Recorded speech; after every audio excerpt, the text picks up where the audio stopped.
Sie kaufte ein gebrauchtes Handy und entdeckte Fotos, die niemals dort hätten sein dürfen. Der Regen fiel sanft an diesem Montagmorgen, als ob der Himmel dieselbe Schwere trug, die Giovanna auf ihren Schultern fühlte. Nach 3 Jahren in einer toxischen Beziehung kämpfte sie sich endlich ins Leben zurück. Ein neuer Job als Assistentin in einer Zahnarztpraxis, ein gemietetes Zimmer in einer einfachen Pension und ein Herz voller Narben, aber mit Hoffnung auf einen Neuanfang. Ihr altes Handy war bei einem weiteren Sturz endgültig zerbrochen. Kein Geld für ein neues Gerät. Eine Kollegin empfahl ihr einen kleinen Second-Hand-Laden in der Innenstadt. Das hier ist in einwandfreiem Zustand. Kaum benutzt, neuer Akku, keine alten Konten drauf. Fast wie neu, sagte der Verkäufer, ein junger Mann mit nervösem Lächeln. Giovanna prüfte das Gerät. Schlicht, aber funktional. Sie bezahlte in bar und verließ den Laden, ohne zu ahnen, dass dieses Handy ihr Leben für immer verändern würde. Später zu Hause begann alles. Sie schaltete das Handy ein, richtete ihr Konto ein und begann, ihre Apps zu ordnen. Als sie die Galerie öffnete, rechnete sie mit leeren Alben. Doch da war ein Ordner. Private Dateien. Sie zögerte. Vielleicht hatte der Vorbesitzer vergessen, ihn zu löschen, oder war es absichtlich? Ihre Neugier siegte. Als sie den Ordner öffnete, blieb ihr der Atem weg. Dutzende von Fotos. Einige zeigten ein altes Haus mit Möbeln unter weißen Tüchern, schimmeligen Wänden und einem kaputten Fenster, durch das kaum Licht fiel. Andere zeigten einen Jungen, etwa 7 Jahre alt, mit einem verängstigten Blick, zusammengesunken in einer dunklen Ecke. Auf mehreren Bildern trug er dieselbe Kleidung, auf anderen etwas anderes, aber immer war da dieses eine Gefühl: Angst. Giovanna erstarrte. Diese Fotos wirkten nicht gestellt. Sie wirkten echt. Schmerzhaft echt. Sie strich sich durch das Haar, ihr Herz raste. Vielleicht nur ein Spiel, irgendwas Künstlerisches, redete sie sich ein, doch in den Augen dieses Jungen lag etwas Unaussprechliches, etwas, das nach Hilfe schrie. Dann sah sie ein anderes Bild. Es zeigte die Außenseite des Hauses, halb verborgen im Gebüsch ein rostiges Straßenschild. Giovanna erkannte den Namen. Ihr lief ein Schauer über den Rücken. Dieses Haus? Es gehörte zu dem Viertel, in dem ihre Großmutter gelebt hatte, als Giovanna ein Kind war. Eine Gegend, an die sie kaum Erinnerungen hatte. Alles war neblig, bruchstückhaft, als hätte man ihre Vergangenheit absichtlich verwischt. Sie sperrte das Handy, saß still da. In diesem Moment wusste sie, etwas stimmt hier ganz und gar nicht, und sie war irgendwie Teil davon. Die Nacht war still, zu still. Giovanna lag wach. Das Gesicht des Jungen ließ sie nicht los. Die Bilder brannten sich ein wie ein stummer Hilferuf aus einer anderen Zeit. Sie wollte logisch denken. Vielleicht war das alles nur ein Fake, aber irgendetwas an diesem Foto fühlte sich zu echt an. Sie begann zu recherchieren: vermisstes Kind plus Stadtname plus circa 7 Jahre alt. Unzählige Ergebnisse. Doch keiner passte exakt. Trotzdem speicherte sie sich mehrere Artikel und Hinweise ab. Irgendwann schlief sie unruhig ein. Am nächsten Morgen bat sie auf der Arbeit um Freistellung, angeblich wegen Migräne, und machte sich auf den Weg.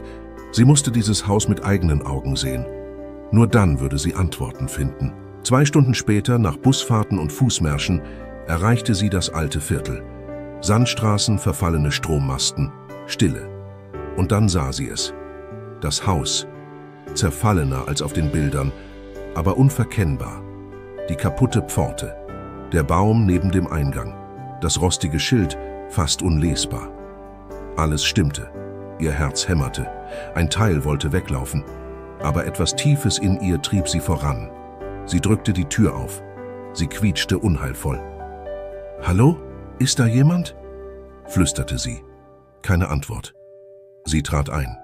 Der Geruch nach Moder war überwältigend. Der Boden knarrte. Der Korridor war wie aus den Bildern. Möbel unter Tüchern, Staub, Kälte. Am Ende des Flurs stand eine angelehnte Tür. Ein schwaches Licht drang durch. Sie öffnete langsam.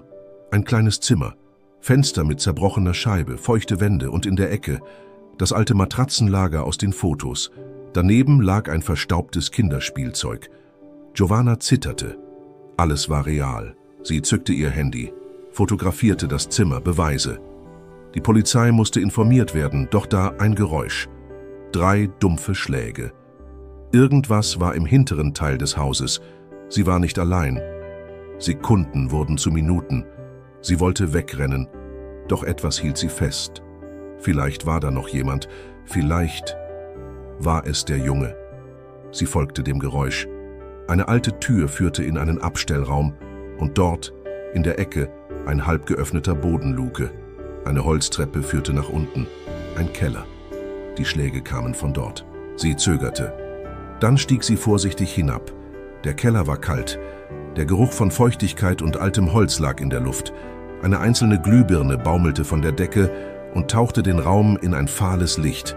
Zwischen kaputten Möbeln und verstaubten Kisten entdeckte sie etwas auf dem Boden. Ein Kinderheft mit blauem Einband, halb geöffnet. Sie hob es vorsichtig auf. Die ersten Seiten zeigten einfache Zeichnungen. Häuser, Wolken, Sonne. Doch dann veränderten sich die Bilder. Dunkle Gänge, verschlossene Türen, traurige Gesichter. Auf der letzten Seite stand ein Name. Lucas F. C. Giovanna hielt den Atem an. Ein Name, ein Gesicht. Und nun Worte von ihm. Aber da war noch etwas. Auf der Innenseite war ein altes Foto aufgeklebt. Der Junge neben einer Frau. Giovannas Herz setzte aus. Die Frau war ihre Mutter. Alles drehte sich.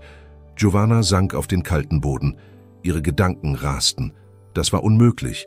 Diese Frau, jung, mit zurückgebundenem Haar und vertrautem Lächeln, war zweifellos ihre Mutter. Nur, warum war sie mit diesem Jungen auf einem Foto? Was verband sie? In diesem Moment vibrierte ihr Handy. Eine anonyme Nachricht. Du bist näher dran, als du denkst. Verlass das Haus. Ihr lief ein eiskalter Schauer über den Rücken. Kein Empfang, kein WLAN. Wie konnte jemand ihr schreiben? War sie unter Beobachtung? Sie rannte die Kellertreppe hoch, das Heft fest in der Hand. Sie rannte aus dem Haus, ohne sich umzusehen. Etwas war hier sehr falsch. Und jemand wollte nicht, dass sie die Wahrheit findet. Im Bus zurück in die Stadt klammerte sie sich an das Heft. In der letzten Seite, mit zittriger Kinderschrift, stand: Wenn jemand das hier findet, bitte, hol mich hier raus. Giovanna weinte leise. Wer war Lucas? Und warum hatte ihre Mutter ihr nie von ihm erzählt? Etwas Dunkles lag unter all dem. Und jetzt war sie mitten darin. Am selben Abend fuhr sie zu ihrer Mutter. Diese öffnete mit blassem Gesicht und zitternden Händen die Tür. Sie saßen schweigend am Küchentisch, bis Giovanna das Heft auf den Tisch legte, aufgeschlagen auf dem Foto. Die Augen ihrer Mutter füllten sich sofort mit Tränen. »Wo hast du das gefunden?« flüsterte sie. »In dem alten Haus. Ich habe ihn gesehen, Mama. Er lebt.« Ein schwerer, schmerzvoller Blick. »Du hättest da nicht hingehen dürfen. Wer ist er, Mama? Warum hast du mir nie von ihm erzählt?« Ein Zittern durchlief ihre Mutter. Dann begann sie zu erzählen. Sein Name war Lucas. Er hat mit uns gelebt. Eine Zeit lang. Wie ein Sohn. Er hat mit uns gelebt? Giovanna war fassungslos. Deine Großmutter arbeitete früher in einem illegalen Heim. Viele der Kinder dort waren namenlos, ohne Papiere. Einmal brachte ein Mitarbeiter diesen Jungen mit, Lucas. Er sollte verschwinden, vermittelt werden. Deine Großmutter wollte ihn retten, also nahm sie ihn auf. Und dann? Er verschwand eines Tages, einfach so. Wir haben tagelang gesucht. Aber nichts. Deine Großmutter wollte, dass wir schweigen. Sie sagte, er existiere auf dem Papier nicht. Niemand dürfe je davon erfahren. Giovanna spürte, wie ihr Herz in Stücke brach. Und du hast nie etwas gesagt? Weil ich dachte, er sei tot, weil ich Angst hatte und weil ich dich schützen wollte. Giovanna lief im Wohnzimmer auf und ab. Mama, jemand ist in mein Zimmer eingebrochen, hat das Heft gestohlen, die Fotos gelöscht. Ihre Mutter erstarrte. Sie sind zurück. Wer? Wer steckt hinter all dem? Ihre Mutter zögerte. Dann holte sie eine alte Kiste hervor, öffnete sie langsam. Darin Briefe, Fotos, Dokumente und ein Bild. Ein Mann, gut gekleidet, mit strengem Blick. Das ist er. Er nannte sich Dr. Fialo, arbeitete angeblich in der Adoption. Er war gefährlich. Er verschwand, als alles aufflog. Giovanna hielt die Luft an. Mama, das ist der Mann, der mir das Handy verkauft hat. Der Schock ließ Giovanna fast das Gleichgewicht verlieren. Mama, er hat das mit Absicht getan. Er hat mir dieses Handy gegeben, damit ich Lucas finde. Was? Er will, dass ich die Wahrheit sehe. Aber warum jetzt? Vielleicht sucht er Erlösung oder er spielt nur mit dir. Giovanna schauderte. Sie wusste jetzt. Sie wurde hineingezogen, ganz bewusst. Und sie würde die Wahrheit bis zum Ende verfolgen. Tags darauf suchte sie die Secondhand-Handyladen auf. Geschlossen für immer. Ein Schild, Geschäft dauerhaft geschlossen, kein neuer Standort. Doch sie gab nicht auf. Sie postete das Foto des Mannes in eine Online-Gruppe, die sich auf alte Adoptionsfälle und vermisste Kinder spezialisierte. Am nächsten Tag erhielt sie eine Nachricht. Ich kenne ihn. Er heißt nicht Fialio. Sein echter Name ist Paulo Vasconcelos.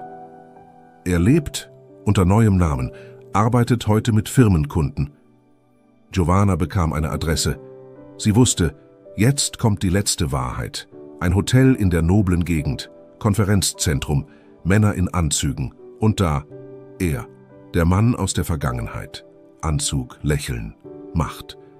Giovanna trat näher. Paulo Vasconcelos? Er sah sie an. Er erstarrte kurz. Dann ein Lächeln. Verzeihung, kennen wir uns? Du weißt genau, wer ich bin. Pause. Ah, das Mädchen mit dem Handy. Warum hast du mir das gegeben? Warum jetzt? Ein tiefer Seufzer. Weil ich alt werde und jemand die Wahrheit wissen muss. Giovanna erstarrte. Welche Wahrheit? Er sah ihr in die Augen. Lukas ist nicht nur irgendein Junge. Er ist dein Bruder. Die Worte trafen wie ein Blitz. Lüge. Deine Mutter war sehr jung, allein. Lukas war ihr erstes Kind. Aber sie konnte ihn nicht behalten. Deine Großmutter nahm ihn auf. Dann kamst du. Und sie schwieg. Aus Scham. Aus Angst. Du hast sein Leben zerstört. Ich weiß. Und auch deines. Aber ich wollte nicht sterben, ohne dass wenigstens ihr zwei euch findet. Giovanna weinte. Sie war nie allein gewesen. Lukas war ihr Bruder. Zurück in ihrem Zimmer starrte sie stundenlang ins Leere. Alles, was sie zu wissen glaubte, zerbrach. Aber eines stand fest. Lukas muss es erfahren. Er hatte ein Recht auf seine Geschichte, auf seine Schwester. Am nächsten Morgen suchte sie ihn auf. Er saß wie immer zeichnend in der Ecke. Sie setzte sich zu ihm. Du hast ein Recht darauf zu wissen, wer du bist. Er schaute auf. Ich bin deine Schwester. Er erstarrte, schaute sie lange an. Sie zeigte ihm ein altes Kinderfoto von sich, dann die Kopie seines Heftes. Unsere Mutter hat Fehler gemacht, aber sie hat uns beide geliebt. Und jetzt haben wir die Chance, alles neu zu beginnen. Er nahm eine neue Zeichnung. Darauf ein Junge und ein Mädchen. Ein Herz dazwischen. Giovanna schluchzte. Er verstand. Und dann umarmte er sie. Lang, still, tief. In den kommenden Wochen holte sie Hilfe. Psychologen, Anwälte. Lukas begann langsam wieder Vertrauen zu fassen. Er lernte, ganz vorsichtig, zu leben. Die Narben blieben, aber sie waren nicht mehr allein. Und an einem Frühlingsmorgen schrieb Lukas erstmals seit Jahren etwas auf. Ich heiße Lukas und heute habe ich eine Schwester. Giovanna weinte und lächelte. Hast du jemals jemanden wiedergefunden, den du für immer verloren geglaubt hast? Oder eine Wahrheit entdeckt, die dein ganzes Familienbild verändert hat? Erzähl uns deine Geschichte in den Kommentaren. Vielleicht berührst du damit ein anderes Herz. Thanks for watching.